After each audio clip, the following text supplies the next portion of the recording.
इस चैनल पर दिखाई गई वीडियो केवल इंटरनेट से ली हुई जानकारी के आधार पर प्रकाशित की जा रही है। कैसे हुई धृतराष्ट्र, गांधारी और कुंती की मौत, क्या जानते हैं आप? शास्त्रों में महाभारत को पांचवा वेद कहा गया है। महाभारत की कथा जितनी बड़ी है उतनी ही रोचक भी है। इसके रचिता महर्षि कृष्णद्वैपायन वेदव्यास हैं।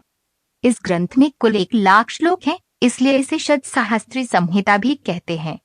आज हम आपको इस ग्रंथ की कुछ रोचक बातें बता रहे हैं, जो इस प्रकार हैं। ऐसे हुई धृतराष्ट्र, गांधारी व कुंती की मृत्यु। महाभारत युद्ध के बाद 15 साल तक धृतराष्ट्र, गांधारी व कुंती पांडवों के साथ महल में ही रहे।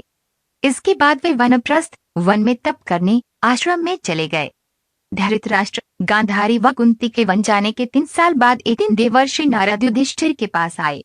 युधिष्ठिर ने उनका स्वागत किया और उनसे धृतराष्ट्र, गांधारी व माता कुंती के बारे में पूछा। तब नारद ने बताया कि धृतराष्ट्र, गांधारी व कुंती हरिद्वार में रहकर घोर तपस्या करते थे।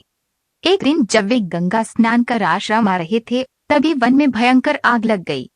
दुर्बलता के कारण धृतराष्ट्र, गांधारी व कुंती भाग नहीं पाए, इसलिए उन्होंने उसी आग में प्राण त्यागने का विचार किया और वहीं एकाग्रचित्त होकर बैठ गए।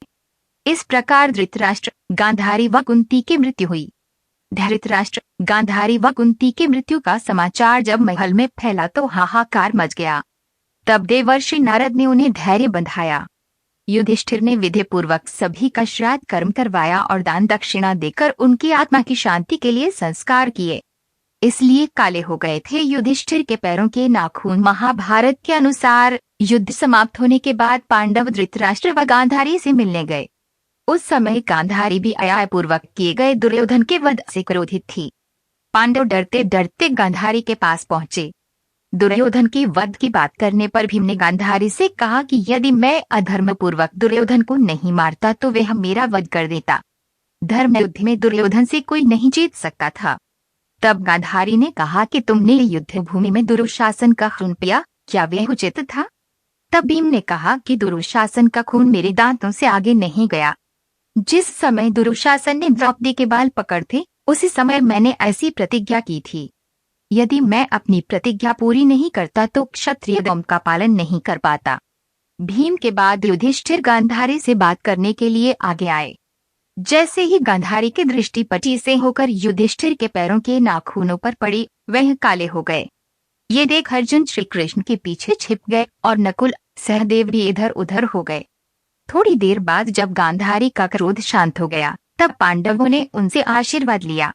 भीम की हत्या करना चाहते थे धृतराष्ट्र। युद्ध समाप्त होने के बाद पांडव, श्री कृष्ण, द्रौपदी आदि हस्तिनापुर पहुंचे। उस समय राजा धृतराष्ट्र पुत्र शोक में व्याकुल थे। दुर्योधन की मृत्यु को याद कर धृतराष्ट्र ने भीम का वध करने का निश्चय किया। भगवान श्री कृष्ण ये बात टाल गए और उन्होंने धृतराष्ट्र से गले मिलने के लिए भीम की लोहे की प्रतिमा आगे कर दी। धृतराष्ट्र ने उस लोहे की प्रतिमा को ही भीम समझकर अपनी भुजाओं के बल से तोड़ डाला। उन्हें लगा कि भीम की मृत्यु हो चुकी है। यह सोचकर वे दुरुखी हुए। जब श्री कृष्ण ने देखा कि धृतराष्ट्र का क्रोध शांत हो गया है, तो उन्होंने कहा कि भीम जीवित है। आपने भीम की प्रतिमा को नष्ट किया है। ये जानकर धृतराष्ट्र को संतोष हुआ। इसके बाद भगवान श्री कृष्ण ने धृतराष्ट्र को समझाया कि कौरवों का अंत उन्हीं के कर्मों की वजह से हुआ है, इसलिए पांडवों पर क्रोध करना ठीक नहीं है। श्री कृष्ण की बात सुनकर धृतराष्ट्र का मन शांत हो गया। भीम कहते थे धृतराष्ट्र को बल बुरा जब युधिष्ठिर हस्तिनापुर के राजा बने। तब वे रोज धृतराष्ट्र व गांधारी का आशीर्वाद लेने के बाद ही अन्य काम करते थे। इस प्रकार अर्जुन, नकुल, सहदेव, द्रौपदी आदि भी सदैव धृतराष्ट्र व गांधारी की सेवा में लगे रहते थे, लेकिन भीम के मन में धृतराष्ट्र के प्रति हमेशा द्वेष भाव ही रहता। भीम धृतराष्ट्र के सामने कभी ऐसी बातें भी कह देते जो कहने योग्य नहीं होती थी।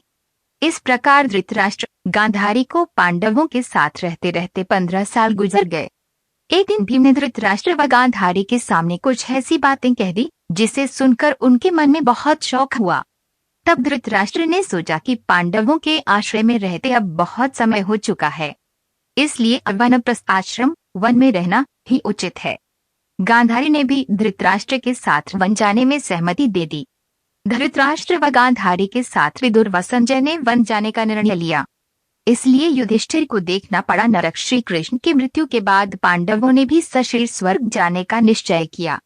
हिमालय पार कर जब पांडव स्वर्ग की ओर जाने लगे तो युधिष्ठिर को छोड़ सभी एक एक कर मार्ग में ही गिरते गए। अंत में स्वयं देवराज इंद्र अपने रथ में युधिष्ठिर को बैठाकर स्वर्ग ले गए। जब युधिष्ठिर ने देखा कि स्वर्ग में उनके भाई नहीं हैं, तो उन्होंने देवताओं से वहां जाने की इच्छा की जहां उनके भाई थे। तब देवताओं ने उन्हें देवदूत के साथ ऐसे स्थान पर भेज दिया जहां मार्ग बहुत खराब था। उस मार्ग पर घोर अंधकार था। उसके चारों ओर से बदबू आ रही थी। इधर उधर मुर्दे दिखाई दे रहे थे। लोहे की चोंच वाले कौए और गीद मंडरा रहे थे। वह भस्मपत्र नामक नरक था। जब युधिष्ठिर को पता चला कि उनके भाई भी उसी स्थान पर हैं, तो वहीं रहने का निर्णय लिया। तभी वहां देवराज इंद्र और उन्होंने युधिष्ठिर को बताया कि तुमने अश्वत्थामा के मरने की बात कहकर छल से द्रोणाचार्य को उनके पुत्र की मृत्यु का विश्वास दिलाया था। इसी के परिणाम स्वरूप तुम्हें भी छल से ही कुछ देर नरक के दर्शन पड़े।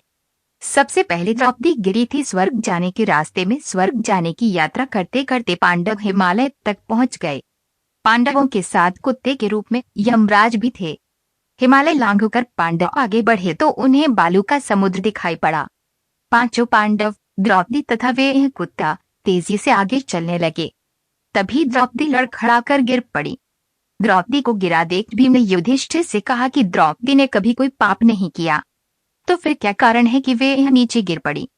युधिष्ठिर ने कहा कि द्रौपदी हम सभी में अर्जुन को अधिक प्रेम करती थी, इसलिए उसके साथ ऐसा हुआ है। ऐसा कहकर युधिष्ठिर द्रौपदी को देखे बिना ही आगे बढ़ गए। थोड़ी देर बाद सहदेव भी गिर पड़े। भीमसेन ने सहदेव के गिरने का कारण पूछा तो युधिष्ठिर ने बताया कि सहदेव किसी को अपने जैसा विद्वान नहीं समझता था, इसी दोष के कारण इसे आज गिरनी पड़ा है। कुछ देर बाद नकुल भी गिर पड़े। भीम के पूछने पर युधिष्ठिर ने बताया कि नकुल को अपने रूप पर बहुत अभिमान था, इसलिए आज इसकी ये गति हुई है। थोड़ी देर बाद अर्जुन भी गिर पड़े। युधिष्ठिर ने भीमसेन को बताया कि अर्जुन को अपने पराक्रम पर अभिमान था।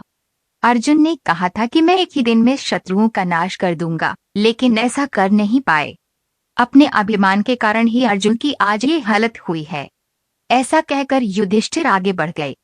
थोड़ी आगे चलने पर भीम भी गिर गए। जब भीम ने युधिष्ठिर से इसका कारण तो उन्होंने बताया कि तुम खाते बहुत थे और अपने बल का झूठा प्रदर्शन करते थे, इसलिए तुम्हें आज भूमि पर गिरनी पड़ा है। ये कहकर युधिष्ठिर आगे चल दिए। केवल वह कुत्ता ही उनके साथ चलता रहा। पांडवों की ओर से लड़ा था धृतराष्ट्र का एक पुत्र। जब महाभारत का युद्ध शुरू होने वाला था, तब युधिष्ठिर ने अपने रथ पर खड़े होकर कहा कि कौरव सेना में जो वीर हमारा साथ देना चाहे, मैं उसका स्वागत करने को तैयार हूँ। युधिष्ठिर के ऐसा कहने पर धृतराष्ट्र का पुत्र युयुत्सु बड़ा प्रसन्न हुआ और कौरव सेना को छोड़ पांडव सेना में शामिल हो गया।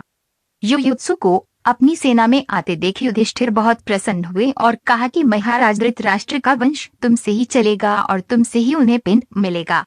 दरअसल जिस समय गांधारी गर्भवती थी, उस समय एक वैश्यकया धृतराष्ट्र की सेवा कर रही थी। युयुत्सु उसी का पुत्र था।